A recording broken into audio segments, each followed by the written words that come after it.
Операторларда қол шапсаңыздар, қаракей. Ана büyük oturup varız birlikte gittik anda.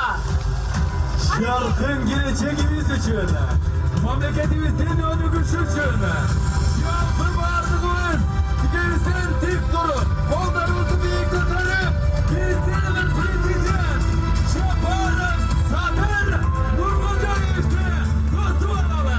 Kolçarlık toplamasın. Kolçarlık. Bugün elin kolgosuna iyi olgun. Kırgız Respublikası'nın canı şaylangan. Ümütüne iyi olgun. Sadır Nurgül'ü Şaparım yarattılar var. Kolçarlıklarını dokunmayla, özünüzler, kollarınızda Sadır Nurgül'ü Şaparım. Kolçarlıklar balsan.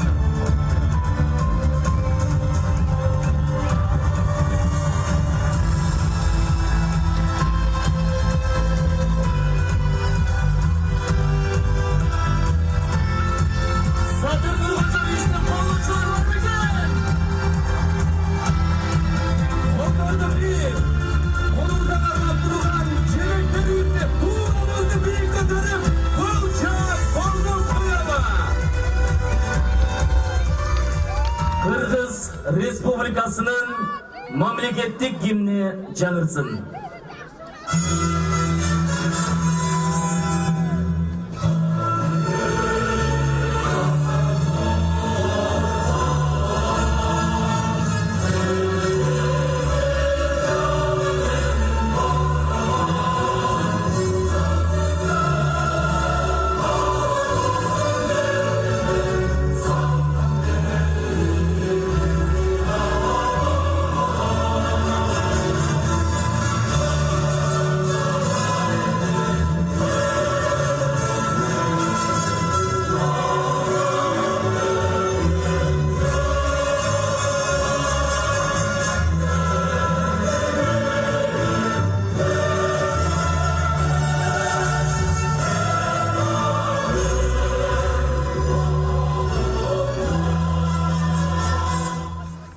Siz Kırgız Respublikası'nın canı şaylangan prezidenti Sadır Nurgül'ü Japarov'a verilir. Rahmat. Salamatсыздарбы, урматтуу мекендештер, урматтуу кыргызстандыктар. Сиздер кече 10 январ күнү өз тандооңуздарды жасап, Кыргыз Республикасынын президенттигине талапкерди тандап, андан тышкары мамлекетибиздин мындан аркы тагдыр жолу кандай болушу керек, кандай башкаруу бизге ылайык деген суроонун тегерегинде ой жоруп, референдумга да активдүү катышып бердиңиздер.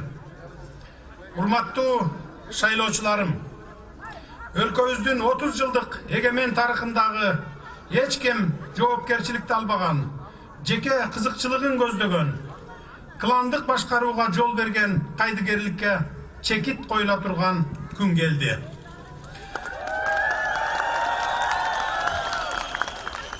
Бүгүндөн баштап Кыргызстаныбыздын өнүгүү жолуна карай кадамдар ташталды. Кандай гана азаптарды баштан кечирбедик. Өлкө экономикасы ушундай оор абалга келди. Өнөр жай, өндүрүш, бажы, сот, прокуратура, салык, айыл чарба, маданият жана башка тармактарыбыз кейиштүү абалда калды. Эл турмушу оңбогондой оор абалда. Социалдык көйгөйлөр күн сайын көбөйүп, ар бирибиздин жүрөгүбүздү ооруткан учурда жашап жатабыз. Мамлекетти тоногондор, ууру кескилер гана байып, карапайым журтубуз кыйынчылыкты баштан кечирүүдө. Мынакей ушундай оор жагдайда өлкө тагдырын өз колума алганы турам. Бүтүндөй мамлекетибиздин келечеги оң жолго коюуда чоң жоопкерчиликти алуу мага буйруптур. Мен ушул оор милдетти, оор жүктүн салмагын сезип, мекенибиздин алдында ак кызмат өтөөгө болгон күчүмдү жумшаймын. Сиздердин ишеничиңиздерди толук актаймын. Кыргызстандын экономикасын оңдоо үчүн алдыга коюлган бир топ идеяларыбыз бар. Buyursa alарды жүзөгө ашырып, элибиздин бакубат турмушун курууда саясий эрким да жетет. Жаратылышка бай, кен байлыктарыбыз мол, тоолорубуз, сууларыбыз, табиятыбыз, жерибиз кылымдар бою келечек муунубузга ыйык сактап, мурас катары өткөрүп берүүгө тийишпиз. Калың эл тарабынан зор үмүт артылып, өлкө башчылыгына шайланган соң, биринчи кезекте ата журт алдында, жалпы элимдин алдында кажыбас кайрат менен адилет башкарып, элибизге жана келечекке ак кызмат өтөйм деп ишендирип кете алам. Урматтуу мекендештер, жалпы кыргызстандыктар, мекенибизден алыста жашап иштеген ардактуу биздин мекендештер, 10 январда өткөн шайлоодо мага көрсөткөн ишенимиңиздерге терең ыраазычылык билдирем. Кыргызстаныбызды өнүккөн өлкөгө айландыруу менин эң башкы ыйык милдетим. Карызга баткан өлкөбүздү мекен үчүн деп, каржалай иштеп, бутка тургузуубуз абзел. Кыргызстан бизге ата-бабалардан мураска калган. Далай кармаштарда кандар төгүлүп, ер жүрөк баатырларыбыз эл үчүн, мекен үчүн деп манаста ураан чакырып, шейит кетишкенин биз эч убакта унутта калтырбайбыз. Биз алардын ушул ыйык милдетин ар качан акылга түйүп, жүрөккө бек сактайбыз. Аталарыбыз, энелерибиз ушул күндү самап олтуруп, бизге Кудайдын буйругу менен келген эң чоң бактыбыз эгемендиктин туусун бийик тармап, асманыбыз дайым ачык болуш үчүн өмүр өткүчө кызмат кылуу ар бир жараныбыздын ыйык милдети болууга тийиш. Урматтуу кыргызстандыктар, өлкөбүздөн тышкары алыста жашап иштеген биздин мекендештер, мен бүгүн дагы бир нерсени кошумчалап айта кетүүнү оң көрүп турам. Кыргыз Республикасынын президенттигине мени менен катар талапкер болуп аттанышкан биздин мекенчил азаматтарыбызга да терең ыраазычылыгымды билдире кетейин. Өзүңүздөр билгендей, президенттикке аттанышкан менден башка да талапкерлерибиздин саясатта өзүлөрүнүн салмагы, кадыр баркы, тажрыйбалары бар. Жана алар да эл урматына ээ болгон инсандар. Алардын да өлкөбүздү өнүктүрсөм, Кыргызстаныбызды кубаттуу мамлекетке айлансак экен деген ыйык тилектери бар. Мен өзүмдүн атаандаштарымды дал ушул тилектери жана сапаттары орду үчүн сыйлайм жана терең урматтайм. Кудай буйруп, президент катары толук кандуу ишке киришерим менен, мени менен бирге өз талапкерлигин коюшкан атаандаштарымды акыл калчап, өлкө тагдырын оң жолго салууда кеңешип, баарлашууга чакырам.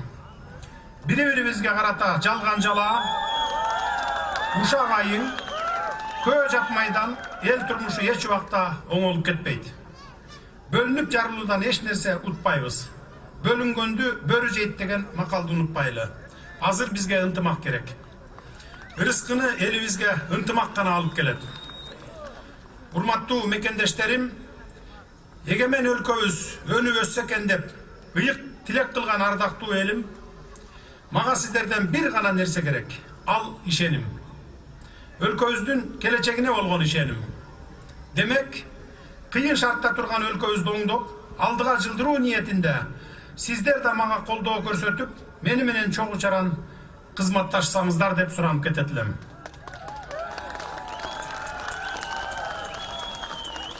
Бирге күрөшкөн кумурска пилди да жыгат деген накыл сөздү эсиңизге салгым келет.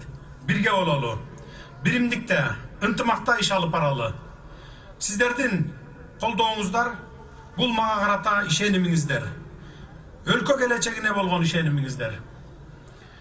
Эми мындан аркы кадамдарыбызды да сабырдуулукту кармап, кажыбаган мээнеткечтик менен алдыга зор максатты коюп, мага кол кабыш кыласыздар деп терең ишенемин. Бардыгыбыз жарандык ыйык милдетибизди так өтөсөк, ак эмгектин акыбети кайтпай койбойт. Буюрса Кыргызстандын келечеги кең. Сөзүмдүн акырында айтарым, Кыргызстаныбыз гүлдөп, өнүгүп өскөн мамлекетке айлансын, Жерgebizde ар качан тынччылык болсун, аманчылык болсун, бар болуңуздар.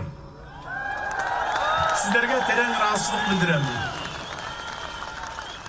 Урматтуу кыргызстандыктар, урматтуу тарапташтарым, бүгүнкү жеңиш бул жалгыз менин жеңишим эмес, ушул жерде турган ар бириңиздердин Кыргызстан боюнча добуш берген ар бир жарандын жеңиши болду. Анткени ал добушту сиздер мен үчүн берген жоксуздар, ар бириңиздер өзүңүздөр үчүн, балдарыңыздардын, неберелериңиздердин келечеги үчүн бердиңиздер. Эртеңки күнүбүз ушу жакшырып кетсе экен деп бердиңиздер.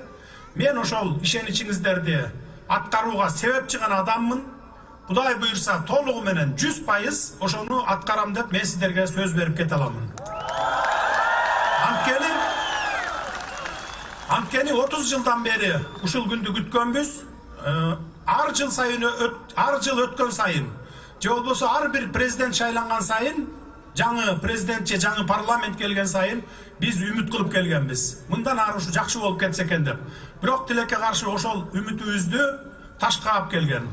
Сиздердин араңыздарда ошо мен да ошо үмүт кылгандардын арасында мен да бар болчумун.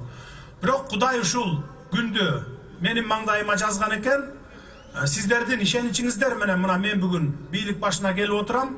Мындан ары өлкөдө бир гана мыйзамдуулук, анан адилеттүүлүк менен гана иш алып барабыз. Башка оппоненттер айтып аткандай буга чейин диктатура деген болбойт, бир кишинин диктатурасы. Сөзсүз түрдө мыйзамдын жана адилеттүүлүктүн гана диктатурасы болот. Сиздерге добуш берип ишеним артканыңыздар үчүн мен терең ыраазычылык билдиремин. Анан добуш берип койдук, шайлап койдук, болду мындан арды ишти өзүң жалгыз кыла бер дебестен, ар бир кылган ишиме баа берип, туура эмес кетип атсам ошону сындап, туура жолго буруп, кеңешиңиздерди берип, маған жардам берип туруңуздар. Бирок туура эмес иш кылбайбыз, кандай гана иш алып барбайлы, мейли улуттук долбоордун деңгээлинде иш баштайбызбы, же болбосо кандайдыр бир иштерди баштайбызбы, ар бир ишибиз ачык болот. Кимде ким эгер каршы чыга турган болсо, биз аларды ушул жерде көчөдө эмес, өкмөт үйүндө ошол иш болуп аткан жерге чакырып, ачык, айкын ар бир ишти көргөзгөнгө, алар менен талкуулаганга даярбыз. Мындан кийин Кудай буйрса деп айталы, көчө оппозициясы болбой, оппоненттер жана башка ушундай жарандарыбыз ушу көчөгө чыгып кыйкырбастан биздин кабинетке келип, ушу отурумдарга катышып, ошол жерден оюн айтканга биз ачык шарт түзүп беребиз. Ачык шарттарды түзүп беребиз. Мындан ары демократиялык негизде иш алып барабыз. Мурдагыдай бир кабинетте бекинип алып, жалгыз кишинин кызыкчылыгы үчүн же болбосо бир топтун гана кызыкчылыгы үчүн иш алып барган андай адат болбойт мындан ары Кудай буйрса. Көңүл бурганыңыздар үчүн терең ыраазычылык билдиремин. Дагы бир жолу сиздерге ыраазычылык, күч кубат, бакубаттуулук тилеймин.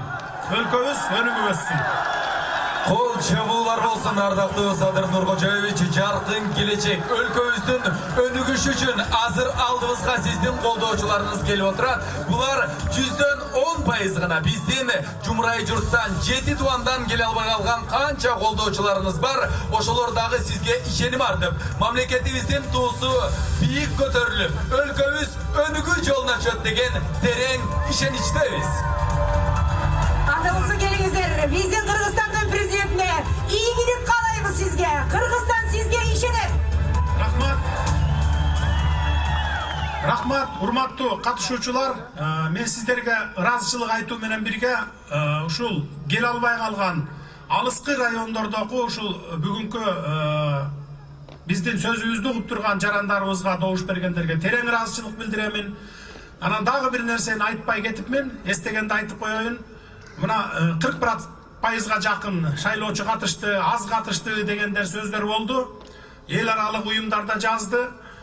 Бизде мына 2 миллионго жакын элибиз сыртта мигрант болуп жүрөт, билесиздер. Андан сырткары биз форма 2 деген коррупциялык схеманы жокко чыгарганбыз.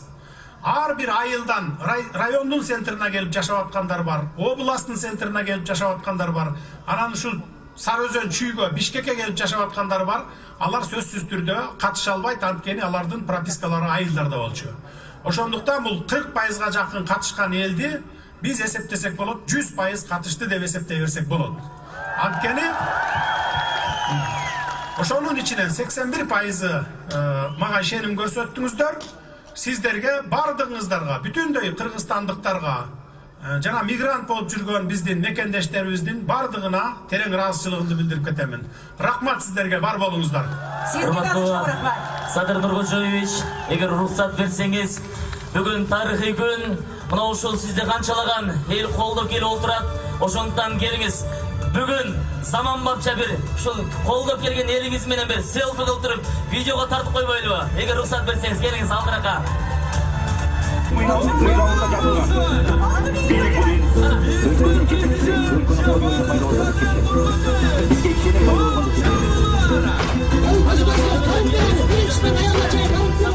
bir vatkaçılık, ben bir vatkaçılık. Hazır ayrılmasa...